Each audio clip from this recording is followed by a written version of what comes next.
श्रीराम समर्थ. श्रीमद दासबोध. षष्ठ दशक. समास 6वा. सृष्टी कथन. श्रीराम.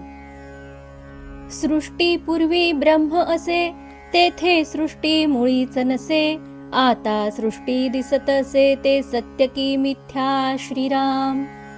सृष्टी निर्माण होण्यापूर्वी ब्रह्म असते, त्यावेळी सृष्टीचा मागमूसही नसतो. आता सृष्टी दिसते आहे, मग ती सत्य आहे की मिथ्या आहे? तुम्ही सर्वज्ञ गोसावी, माझी आशंका फेडावी. ऐसा श्रोता विनवी वक्तयासी. श्रीराम. आपण सर्वज्ञ आहात, स्वामी आहात, तेव्हा माझ्या या शंकेचे निरसन करावे, अशी श्रोत्याने वक्त्याला विनंती केली. आता ऐका प्रत्योत्तर, कथेसी व्हावे तत्पर. वक्ता सर्वज्ञ उदार बोलता झाला. श्रीराम. त्यावर सर्वज्ञ आणि उदार वक्ता म्हणाला की कथेला तत्पर होऊन, सावध होऊन या प्रश्नाचे उत्तर आता ऐका. जीवभूत सनातन, ऐसे गीतेचे वचन. येणे वाक्ये सत्यपण सृष्टी साले. श्रीराम. जीवभूत सनातन हा असे गीतेचे वचन आहे. या वाक्यामुळे सृष्टीला सत्यत्व प्राप्त झाले आहे. यदृष्टम तन्नष्टम येणे, वाक्य सृष्टी मिथ्यापणे. सत्य मिथ्या ऐसे कोणे निवडावे. श्रीराम. यदृष्टम तन्नष्टम असेही शास्त्रवचन आहे. त्या योगे सृष्टी मिथ्या आहे असे ठरते. तेव्हा सृष्टी सत्य आहे की मिथ्या आहे, याचा निवाडा कोणी करावा? सत्य म्हणो तरी नासे, मिथ्या म्हणो तरी दिसे. आता जैसे आहे तैसे बोलिजेल. श्रीराम. सृष्टीला सत्य म्हणावे तर तिचा नाश होतो, आणि मिथ्या आहे असे म्हणावे तर ती दिसते. म्हणून आता ती जशी आहे तशी सांगतो. सृष्टीमध्ये बहुजन, अज्ञान आणि सज्ञान. म्हणून या समाधान होत नाही. श्रीराम. या सृष्टीमध्ये अनेक लोक आहेत, त्यातील काही सज्ञान आहेत तर काही अज्ञान आहेत. म्हणून त्यांच्या मतांमध्ये भेद असतो व त्यामुळे समाधान होत नाही. ऐका अज्ञानाचे मत, सृष्टी आहे ते शाश्वत. देव धर्म तीर्थ व्रत सत्यची आहे. श्रीराम. अज्ञानी लोकांचे काय मत आहे ते ऐका. ते म्हणतात की सृष्टी शाश्वत आहे. देव, धर्म, तीर्थ, व्रत इत्यादी सर्व सत्यच आहे. बोले सर्वज्ञाचा राजा, मूर्खस्य प्रतिमा पूजा.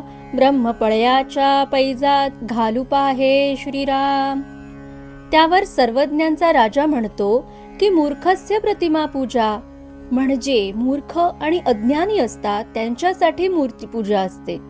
सृष्टीचा प्रलय झाला तरी जे उरते ते ब्रह्म होय, असे स्वानुभवाने तो पैजेवर म्हणू लागतो. तव बोले तो अज्ञान, तरी का करीसी संध्या स्नान. गुरु भजन तीर्थाटन कासया फिरावे. श्रीराम. मग त्यावर अज्ञानी मनुष्य म्हणतो की असे जर आहे तर तू संध्या स्नान, गुरुभजन, तीर्थाटन करीत कशाला फिरतोस? तीर्थे तीर्थे निर्मलम ब्रह्म वृंदम. वृंदे वृंदे तत्वचिंतानुवादः. वादे वादे जायते तत्वबोधः. बोधे बोधे भासते चंद्रचूडः. निरनिराळ्या तीर्थांमध्ये पवित्र ब्राह्मणांचे समुदाय असतात. त्यात तत्वज्ञानाची चर्चा चालते. त्या चर्चेतून तत्वबोध होतो, ज्ञानाचा निश्चय होतो. त्या निश्चयातून शंकरांचे ज्ञान प्राप्त होते.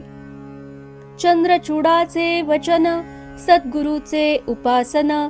गुरुगीता निरूपण बोलिले हरे. श्रीराम. ज्ञानी उत्तर देत आहे की गुरुगीतेच्या निरूपणात शंकराचे वचन आहे की सद्गुरूची उपासना करावी.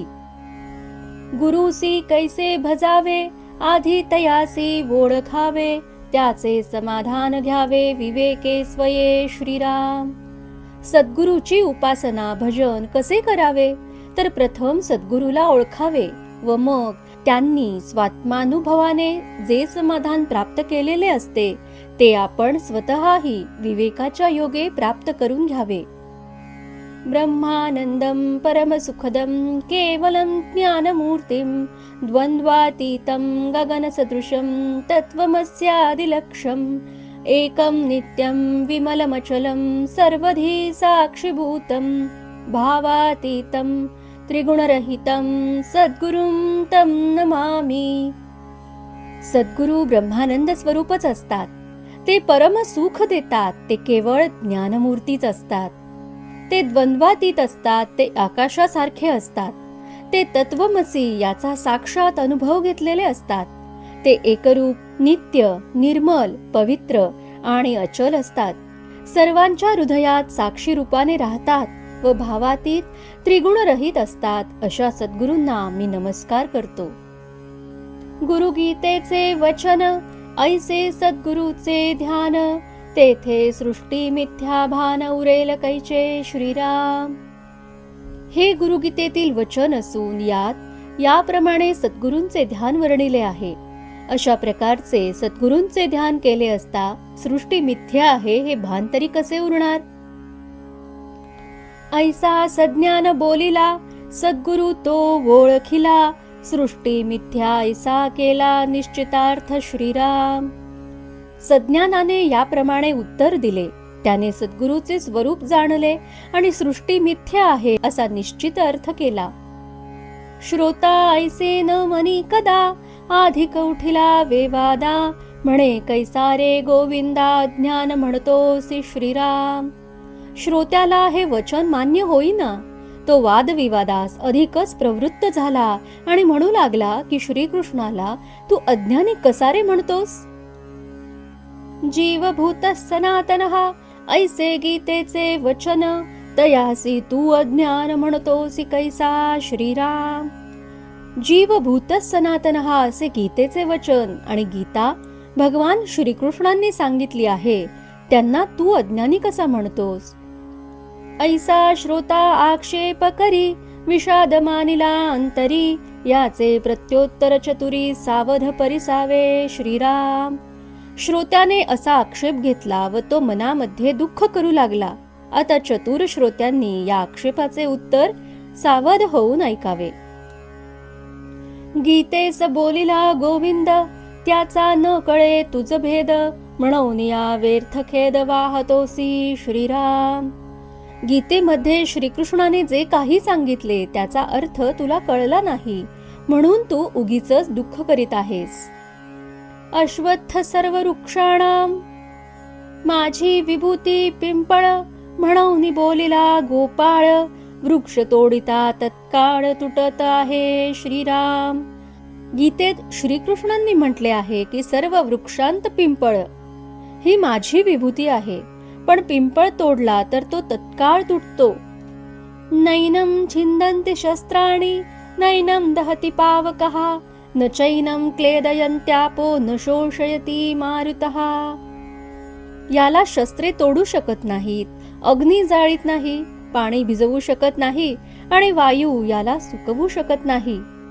शास्त्रांचे नि तुटेना अग्नीचे नि जळेना उदकामध्ये कालवेना स्वरूप माझे श्रीराम. श्रीकृष्ण सांगतात की माझे स्वरूप असे आहे की ते शास्त्राने तुटत नाही, अग्नी त्याला जाळू शकत नाही, पाण्याने ते कालवता येत नाही. पिंपळ तुटे शस्त्राने पिंपळ जळे पावकाने पिंपळ कालवे उदकाने नाशिवंत श्रीराम. पिंपळ तर शस्त्राने तुटतो, अग्नीने जळतो, पिंपळ पाण्याने कालवता येतो, तो नाशिवंत असतो. तुटे जळे बुडे उडे आता ऐक्य कैसे घडे म्हणून हे उजेडे सद्गुरुमुखे श्रीराम. पिंपळ तुटतो, जळतो, बुडतो, उडतो. आता या दोन वाक्यांचा समन्वय कसा घालायचा. सद्गुरूंच्या मुखाने श्रवण घडले की मगच यावर प्रकाश पडतो. इंद्रियाणाम मनश्चास्मी कृष्ण म्हणे मन तो मी तरी का आवरावी उर्मी चंचळ मनाची श्रीराम. कृष्ण सांगतात इंद्रियाणाम मनश्चास्मी म्हणजे मन म्हणजे मी आहे, तर मग चंचळ मनाच्या उर्मीला आवर कशाला घालायचा. ऐसे कृष्ण का बोलिला साधन मार्ग दाखविला खडे मांडून सिकविला वो नामा जेवी श्रीराम. लोकांना साधना मार्ग दाखवावा म्हणून श्रीकृष्ण असे बोलले आहेत. जसे लहान मुलांना खडे मांडून ओनामा शिकवावा तसे हे आहे. ऐसा आहे वाक्य भेद सर्व जाणे तो गोविंद. देह बुद्धीचा वेवाद कामानये श्रीराम. त्या वाक्याचा अर्थ असा आहे, श्रीकृष्ण सर्व काही जाणतात, तेथे देहबुद्धीचा विवाद उपयोगी पडत नाही. वेद शास्त्र श्रुती स्मृती तेथे वाक्य भेद पडती. ते सर्वही निवडती सद्गुरूचे निवचने श्रीराम. वेद शास्त्र श्रुती स्मृती यांतील वचनांमध्ये विरोधाभास वाटतो, पण श्री सद्गुरूच्या वचनाने सर्वांचा समन्वय कसा करावा हे कळते. वेद शास्त्रांचे भांडण शस्त्रे तोडी ऐसा कोण. हे निवडेना साधू विण कदा कल्पांती श्रीराम. वेद आणि शास्त्रे यांच्यातील भांडण मतभेद शस्त्राने तोडता येत नाहीत. साधू पुरुषांशिवाय याचा निवाडा कधी कल्पांतापर्यंत होऊ शकत नाही. पूर्व पक्ष आणि सिद्धांत शास्त्री बोलिला संकेत. याचा होये निश्चितार्थ साधू मुखे श्रीराम. पूर्व पक्ष आणि सिद्धांत हे शास्त्राचे संकेत आहेत. त्यांचा निश्चित अर्थ साधू पुरुषांच्या वचनानेच कळतो. येरवी वादाची उत्तरे एकाहुनी एक थोरे. बोलो जाता अपारे वेदशास्त्री श्रीराम. वादामध्ये एकाहून एक वरचढ अशा शंका निघत असतात आणि त्यांची एकापेक्षा एक वरचढ अशी उत्तरेही दिली जातात. वेदशास्त्रात असे पूर्व पक्ष व उत्तर पक्ष इतके भरलेले आहेत की सांगणे कठीण. म्हणोनी वाद वेवाद सांडून कीजे संवाद. तेणे होये ब्रह्मानंद स्वानुभवे श्रीराम. म्हणून वादविवाद सोडून संवाद साधावा, म्हणजे त्या योगे स्वानुभवाने ब्रह्मानंद प्राप्त होतो. येके कल्पनेचे पोटी होती जाती अनंत सृष्टी. तया सृष्टीची गोष्टी साचकेवी श्रीराम. एका कल्पनेच्या योगाने अनंत सृष्टी उत्पन्न होतात व नाश पावतात. अशा सृष्टींना सत्य कसे म्हणावे. कल्पनेचा केला देव तेथे झाला दृढ भाव. देवा लागी येता खेव भक्त दुःखे दुःखवला श्रीराम. कल्पनेने देव मानला आणि तेथे दृढ भाव झाला की त्या देवाला अपाय होताच भक्त अत्यंत दुःखी होतो. पाषाणाचा देव केला एके दिवसी भंगोन गेला. तेणे भक्त दुःखवला रडे पडे आक्रंदे श्रीराम. पाषाणाचा देव केला आणि एके दिवशी तो भंगला. त्यामुळे त्या भक्ताला दुःख झाले व तो रडू लागला. जमिनीवर पडून दुःखाने गडाबडा लोळू लागला. मोठ्याने आक्रोश करू लागला.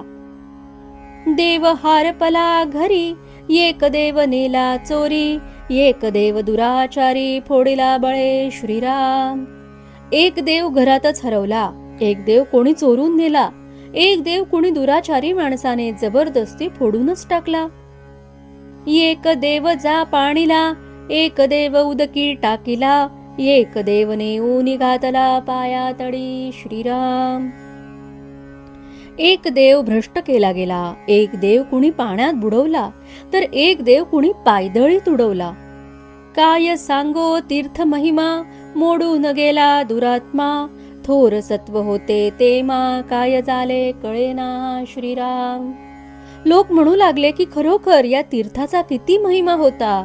दुरात्म्यांनी तो नाहीसा करून टाकला आहे. खरोखर स्थान किती जागृत होते, पण आता हे सत्व कोठे गेले कळतच नाही.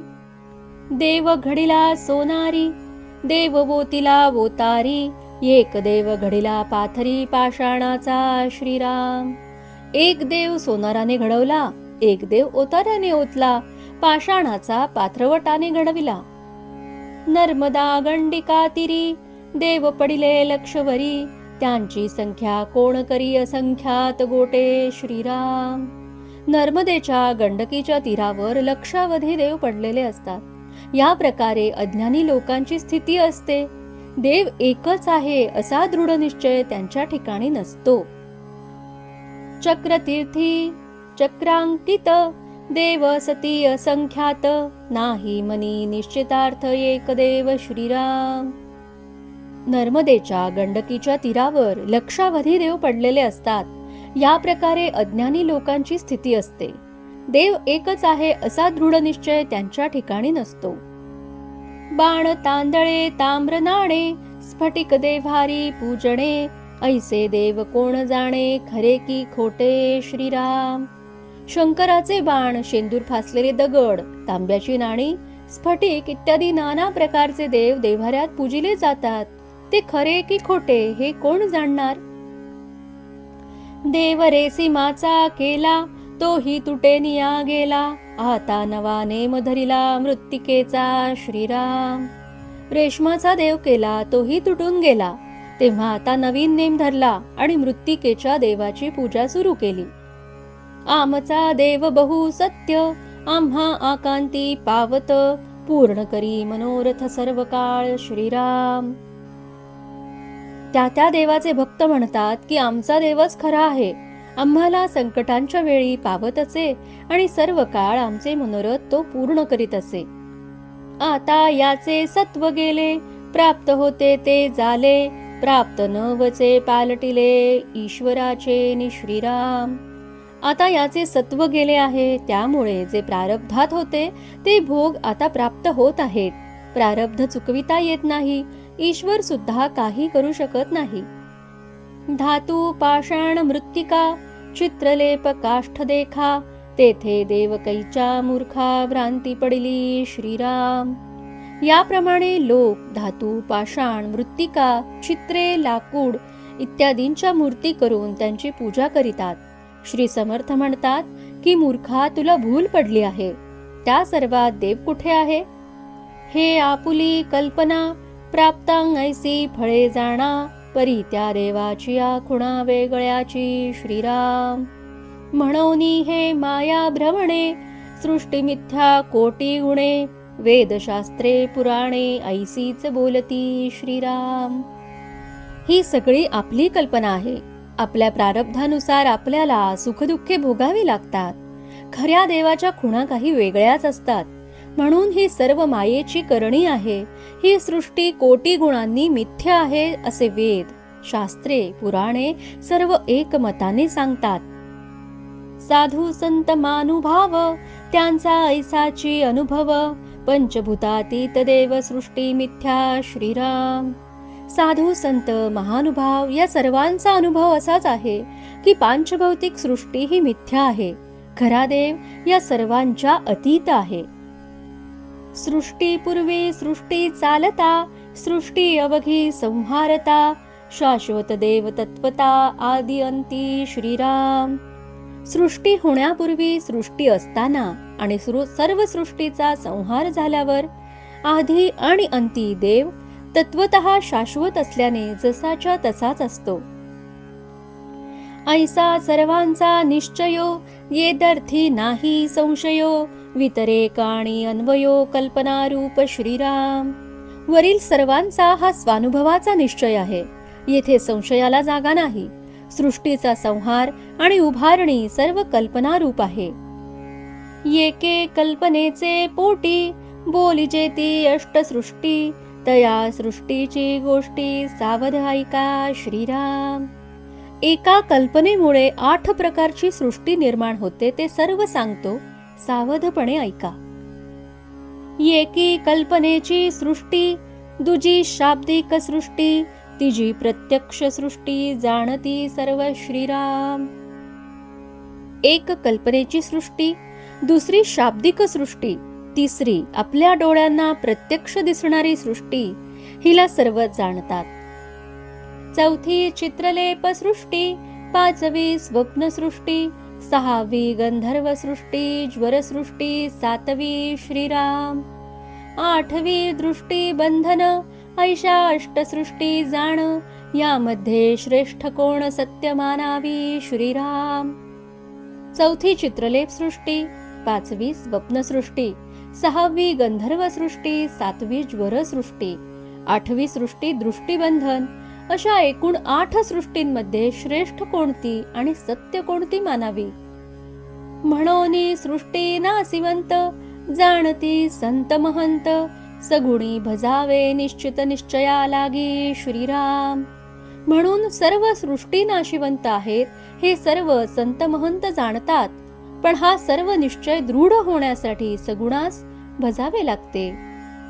सगुणाचे निआधारे, निर्गुण पाविजे निर्धारे, सारासार विचारे संत संगे श्रीराम. सगुणाच्या आधाराने निर्गुणाची प्राप्ती निर्धारपूर्वक करून घ्यावी, त्यासाठी संत संगती व सारासार विचार यांची आवश्यकता असते. आता असो हे बहुत, संत संगे कळे नेमस्त, येरवी चित्त दुश्चित संशयी पडे श्रीराम. असो आता हे खूप झाले, संत संगतीनेच हे सर्व निश्चितपणे कळून येते. संत संग व सारासार विचार नसेल तर चित्त चलबिचल होऊन संशयात पडते. तव शिष्ये आक्षेपिले, सृष्टी मिथ्या ऐसे कळले, परी हे अवघे नाथिले तरी दिसते का श्रीराम. तेव्हा शिष्याने आक्षेप घेतला की सृष्टी मिथ्या हे कळले, परंतु हे अवघे जर मिथ्या आहे तर मग दृष्टीला कसे दिसते. दृश्य प्रत्यक्ष दिसते, म्हणून सत्याची वाटते, यासी काय करावे ते सांगा स्वामी श्रीराम. दृश्य प्रत्यक्ष दिसत असल्याने ते सत्यच वाटते, तरी हे स्वामी याला काय करावे ते कृपा करून सांगा. याचे प्रत्युत्तर भले, पुढले समासी बोलिले, श्रोता श्रवण केले पाहिजे पुढे श्रीराम. याचे प्रत्युत्तर पुढील समासात सांगितले आहे, श्रोत्यांनी ते पुढे श्रवण केले पाहिजे. एवं सृष्टी मिथ्या जाणो निरक्षावे सगुण, ऐसी हे अनुभवाची खूण अनुभवी जाणती श्रीराम. म्हणून सृष्टी मिथ्या आहे हे जाणूनच सगुणाचे रक्षण करावे, अशी ही अनुभवाची खूण अनुभवीत जाणतात. इति श्री दासबोधे गुरुशिष्य संवादे सृष्टी कथननाम समास 7वा समाप्त. जय जय रघुवीर समर्थ.